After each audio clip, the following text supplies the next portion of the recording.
गणेश चतुर्थी से लेकर अनंत चतुर्दशी तक गणेश पुराण कहती है। तो गणेश जी अगर लेकर आ रहे हैं तो बैठी हुई मूर्ति लेकर आए, और गणेश जी लाए मना नहीं है। गणेश जी जब लेकर आए तो घर में बिठाने के लिए ला रहे हैं तो राइट सूंड का गणेश लेकर आए, सीधी हाथ का। आपका सीधा हाथ देख लेना, उसी के हिसाब से गणेश जी को अपनी ओर रखकर, या गणेश जी का सीधा हस्त कमल देख लेना। आपका तो उल्टा मान्य होगा जब आप देखेंगे तो गणेश जी का जो सीधा हस्त कमल हो, उस साइड अगर गणेश जी की सूंड है तो वो सूंड का गणेश घर के अंदर विराजमान हो। उल्टी सूंड का गणेश, लेफ्ट सूंड का गणेश, ये गणेश व्यापार, व्यवसाय, फैक्ट्री, दुकान, बिजनेस, ऑफिस जगह पर विराजमान हो। महाराज भगवान बैठ गए गणेश जी महाराज, इसलिए हमारे हिंदू रीति शास्त्र रीति कहती है गणेश जी जब जब खड़े होते हैं तब तब संहार करते हैं। गणेश जी जब जब खड़े होते हैं तब तब किसी ना किसी का संहार करते हैं, और गणेश जी जब बैठे रहते हैं तो सुख, समृद्धि, वैभव, आनंद, संपदा प्रदान करते रहते हैं। यहां तक जो जीवात्मा मर कर आती है, जो जीवात्मा भगवान गणेश के सम्मुख में आकर प्रथमता में खड़ी होती है, उस जीवात्मा के सम्मुख खड़े होने पर गणेश जी उसका फल भी प्रदान कर देते हैं। जा, मैं तुझे, तू मेरे सामने खड़ा है, मैं तुझे ये सुख देता हूं, जा। जब गणेश जी प्रवेश करें आपके घर के अंदर, तब 2 घी के दिए दोनों ओर जलना चाहिए रिद्धि सिद्धि के लिए। तब प्रवेश मेरे गणेश जी महाराज सीधा चरण अंदर रखकर प्रवेश करिए और गणेश जी की स्थापना करिए। और स्थापना के समय पर 2 बिंदी, जहां गणेश जी बैठे साइड में कोई दीवार हो तो एक हल्दी की, एक कुंकू की बिंदी जरूर लगाएं। क्यों? जब आखिरी दिन हम अनंत चतुर्दशी के दिन गणेश जी को जब विदा करें तो ये रिद्धि और ये सिद्धि, ये कुंकू और हल्दी की बिंदी नहीं, ये रिद्धि और सिद्धि हैं। बहुएं हमारे घर में रह जाए। गणेश जी महाराज हमारे घर में आ गए। गणेश जी की सबसे पहली जो आरती हो, उस आरती के समय पर अगर धूप बत्ती जलाई जाए या गोबरी को जलाकर उसमें गूगल छोड़ी जाए, और गूगल छोड़ने के बाद गणेश जी का नाम ध्रुम वर्ण कह दिया जाए, तो गणेश जी को तुम्हारे घर की पूजा स्वीकार करना पड़ती है। बस वो समय हम जानते। हम तो बस उतना जानते हैं कि शिव महापुराण में लिखा और मुद्गल पुराण में लिखा, गणेश पुराण में लिखा, गणेश जी का एक नाम होता है ध्रुम वर्ण। क्या नाम है? ध्रुम वर्ण गणेश जी का एक नाम होता है। जब हम धूप जलाकर और धूप लगाने के बाद में गणेश जी की सबसे पहली आरती करने के पहले, अगर हम सबसे पहली आरती गणेश जी की कर रहे हो, अपने घर में स्थापना कर रहे हो, बिठा रहे हो, और तुम चाहते हो कि गणेश जी मेरे घर में आके मेरी पूजा को स्वीकार करें और जो मांगू मेरा गणेश मुझे दे 10 दिन के अंदर, तो पहला नाम लेकर पुकार लेना ध्रुम वर्ण विनायक, बैठो, बस काम हो गया। वो फ्री होकर आता है, वो बैठता है अलमस्तता में। कहां चढ़ाते हैं दुर्बा? गणेश जी का जो दांत टूटा है उस दांत की ओर गणेश जी को दुर्बा समर्पित करी जाती है। अभी गणेश जी विसर्जन हुए, गणेश जी को जल में विसर्जन किया, तो आपके मन में एक प्रश्न तो खड़ा होगा, आया तो होगा कि गणेश जी के 10 दिन तक बिठाओ, नित्य पूजन करो, ने पाठ करो, ने अर्चना करो, ने 10वें दिन इनके विसर्जन कर दो, और वो भी पानी में कर दो, पानी में विसर्जन करो। तो ये कहां लिखा कि जल में विसर्जन करो? श्रीमद् भागवत पुराण की रचना जब वेद व्यास जी महाराज करने के लिए बैठे, वेद व्यास जी ने सुखदेव जी से कहा कि मैं मंत्र बोलूंगा, मैं श्लोक बोलूंगा, इसको लिखेगा कौन? तो सुखदेव जी ने बोला गणेश जी से विनती करो। गणेश जी से कहा कि आप लिखोगे? गणेश जी बोले मैं लिखने को तैयार हूं, पर बोलते बोलते तुम रुक गए तो मैंने भी लिखना छोड़ दूंगा, उसके बाद मैं भागवत को विराम दे दूंगा, मैं आगे नहीं लिखूंगा। अब वेद व्यास जी बड़े चक्कर में पड़ गए, क्या करें? तो गणेश जी से कहा मेरे श्लोकों में कुछ गड़बड़ी हो सकती है, उसमें से गलती को छांटना पड़ेगा, फिर लिखना पड़ेगा। कितना सुंदर संबोधन श्री वेद व्यास जी ने कहा कि मैं जो श्लोक बोलूंगा आपको लिखने के लिए है, उसमें मैं कुछ गलती करूंगा, लिखना है। क्यों कहा वेदव्यास जी ने ये बात? गणेश जी भगवान है, वेदव्यास जी कहते हैं मैं तो संसारिक मनुष्य हूं ना, गलती तो कर सकता हूं। गलती कौन करता है? जम के बोलो भगवान गलती करता है क्या? नहीं, गलती कौन करेगा? मनुष्य। गलती मानव करेगा, गलती मनुष्य करेगा। और गलती करने के बाद अगर हमसे अपनी जिंदगी में कोई गलती हो जाती है तो एक बार क्षमा मांगने में कुछ जाता है क्या? प्रणाम करने में कुछ जाता है क्या? निवेदन करने में कुछ जाता है क्या? नहीं। गलती हो गई मुझसे, तो गणेश जी आप गलती को छांटना, लिखना। गणेश जी महाराज लिखने बैठ गए। लिखते लिखते लिखते लिखते 10 दिन हो गए गणेश जी महाराज को। शरीर में ताप पड़ने लगा गणेश जी महाराज के। वेद व्यास जी ने गणेश जी के हाथ का स्पर्श करा तो शरीर तो तप रहा था। वेद व्यास जी ने वहीं पर श्रीमद् भागवत के श्लोकों को विराम दे दिया। अब नहीं बोले। गणेश जी लिखते लिखते लिखते लिखते लिखते लिखते थक गए, ताप पड़ गया, शरीर गर्म हो गया। वेद व्यास जी ने कब करूं क्या? 10 दिन से लिख रहे हैं और शरीर पर ताप पड़ रहा है, करा क्या जाए? उन्होंने गणेश जी का हाथ पकड़ा, उठाया और कहा चलो प्रभु हमारे साथ में। वेद व्यास जी गणेश जी को ले गए और ले जाकर शीतल जल में श्री गणेश जी महाराज को बिठा दिया। गणेश जी को पानी के अंदर उनको विराजमान कर दिया कि अब आप ताप को थोड़ा ठंडा कर लीजिए। शीतल जल में बिठाया। उस दिन से नियम हो गया कि 10 दिन गणेश जी बैठते हैं और फिर उनका विसर्जन होता है पानी के अंदर, जल के अंदर। शरीर का ताप मिट जाए। तो गणेश जी ने वचन दिया है वेदव्यास जी महाराज को, आपने मेरे ताप को मिटाने के लिए मुझे जल में बिठाया है। जो मुझे जल में विसर्जन करेगा मेरा ताप तो मिटेगा ही, साथ में जो मुझे जल में विसर्जन करेगा उसके जीवन के भी ताप को मैं मिटा दूंगा, उसके जीवन के ताप को मैं मिटा दूंगा। ताप मिटा दिया।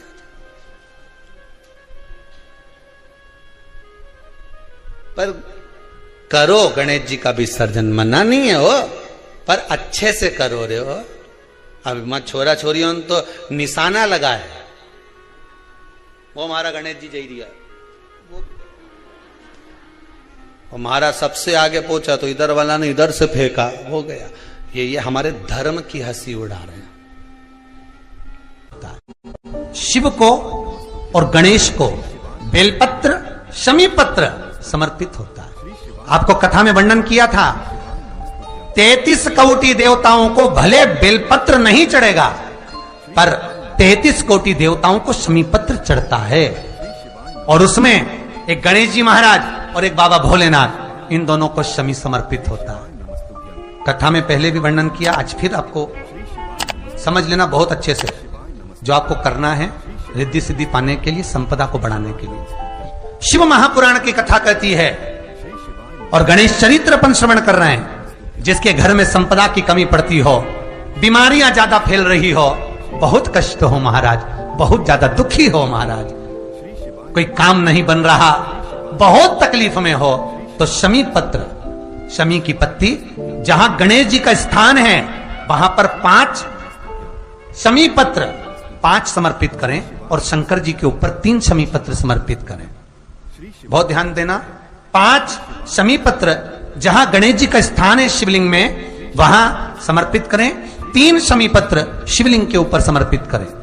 1 शमी पत्र शंकर जी की चौखट पर लेफ्ट भाग में, जाते समय आपका उल्टा हाथ, जब मंदिर से निकलो तो उल्टे हाथ पर लेफ्ट भाग में शंकर जी की चौखट पर समर्पित करें 1 शमी पत्र।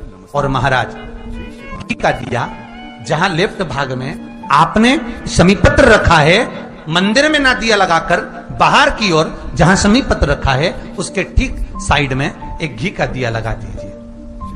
केवल गणेश चतुर्थी से लेकर अनंत चतुर्दशी तक गणेश पुराण कहती है भगवान गणेश जी का मोर ध्वज का, मयूर ध्वज गणेश का नाम लेकर जो ये दीप शमी पत्र चढ़ा देता है उसके घर से कभी रिद्धि सिद्धि नहीं जाती, वैभव प्रतिष्ठा नहीं जाती।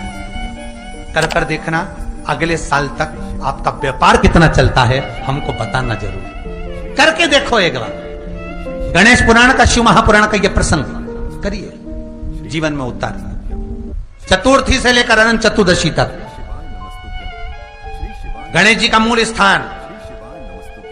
आपको गणेश जी की मूर्ति पे चढ़ाने का नहीं बोल रहा। क्यों नहीं बोल रहा है? क्योंकि गणेश जी की आप प्रतिष्ठा करोगे तो वो टेम्परेरी है, 10 दिन के लिए कर दिया, फिर वापस विसर्जन कर दिया। पर जहां शंकर मंदिर में बैठ गए, शिवलिंग स्थापित हो गया, वहां ना जाने कितने समय से शंकर की आराधना हो रही है, वहां गणेश जी सदा विराजमान है। और देखो ये 10 दिन में अगर आपने शमी पत्र बिल्कुल मन से समर्पित करा है ना, तो मेरा विश्वास कहता है शिव महापुराण का, मेरे बाबा विश्वनाथ की कृपा कहती है, मेरा मन कहता है 10 दिन के अंदर आप शमी चढ़ाएंगे ना तो कुछ ना कुछ अच्छी की प्रियता है दुर्वा। क्या प्रियता है?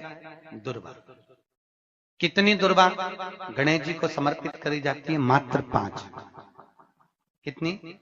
आज के जमाने में लोग गट्ठा बनाकर चढ़ा दें, वो अपनी जगह पर है। 5 दुर्वा पंचम इंद्रियों को वश में करने के लिए और भगवान के 5 जो स्वरूप हैं उनको अपने भीतर उतारने के लिए 5 दुर्वा।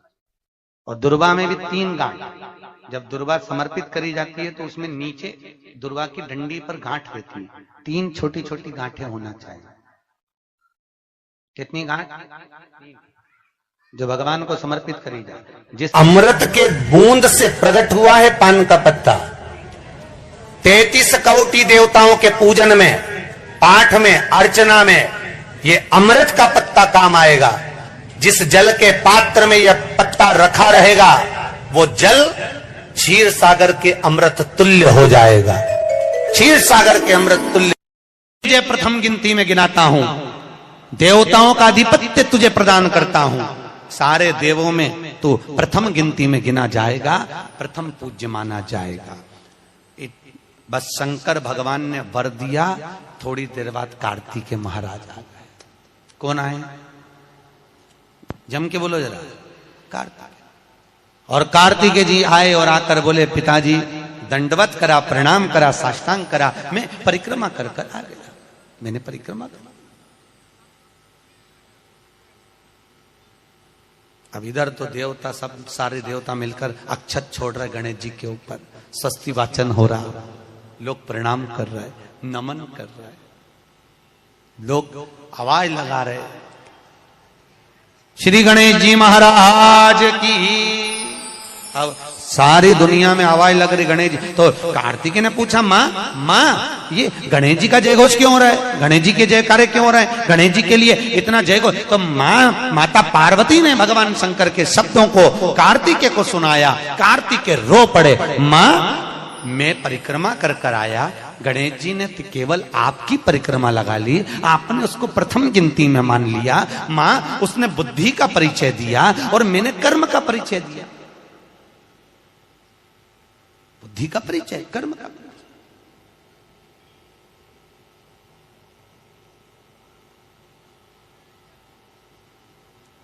मैंने कर्म कर दिया। महाराज व्यक्ति को उसके भाग्य का मिलता है कि कर्म का मिलता है? जल्दी बोलो। कर्म का। आपका क्या विचार है? ये लोग तो बहुत दूर बैठे हैं इसलिए इनसे पूछ ही नहीं दिया हूं। अब गणेश जी महाराज को भगवान कार्तिकेय महाराज बोल रहे हैं, माँ मैं कर्म करने गया था, मैं परिक्रमा करने गया था, और यहाँ गणेश जी महाराज को तुमने प्रथम गिनती में बना दिया। माँ ये क्या हुआ? माता पार्वती को गुस्सा तो बहुत आया, क्रोध भी आया। माँ पार्वती की आंख में अश्रु भी भर गए महाराज, आंसू आए माता पार्वती के नयन, अश्रु।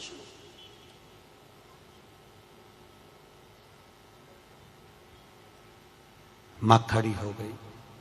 माता पार्वती ने आज खड़े होकर भगवान भोलेनाथ जी से निवेदन करा, आपने अपनी जिंदगी की ये गलती कर दी। क्या गलती? शंकर भगवान पूछ रहे हैं, कौन सी गलती? तुमने गणेश जी को प्रथम गिनती में बना दिया, कार्तिकेय भी तो गया था। अगर कुछ थोड़ा सा आशीर्वाद रखना था तो कार्तिकेय के लिए रखना था, पर तुमने केवल गणेश को प्रथम गिनती में बनाया है, यह तुम्हारी गलती है। तो गणेश जी ने परिक्रमा भी तो करी है।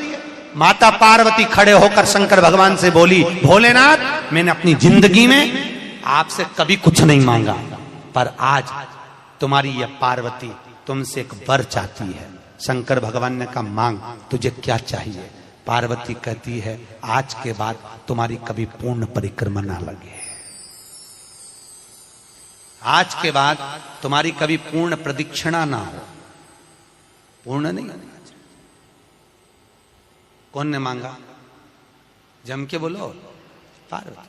शंकर की पूर्ण प्रदक्षिणा माता पार्वती ने कह दिया, भोलेनाथ आज के बाद ना हो, क्योंकि तुम भोले हो, तुम्हारे आसपास कोई घूम लेता है, तुम उसको कुछ भी निकाल कर दे देते हो।